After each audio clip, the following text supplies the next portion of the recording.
and I've got a corn feeder that's not throwing corn. I have changed the battery on it and it's still not working. Now the challenge here is this feeder has 400 pounds of corn in it. The battery meters there are full and full. Eliminator spinners on it. I've never changed one out with corn in it. I got some towels because I heard somebody tell me you can stick a towel up the corn chute and keep the corn from falling down. What I've done just for the heck of it is I've spun this spinner.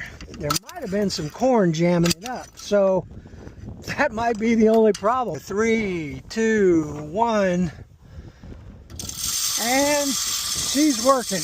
I can't believe it. It was some corn that was just jammed in there the wrong way, and I don't have to change this motor out. Didn't get to show you what I thought I was going to show you, but I'm not going to take this motor off just to make a video because I'll probably screw it up.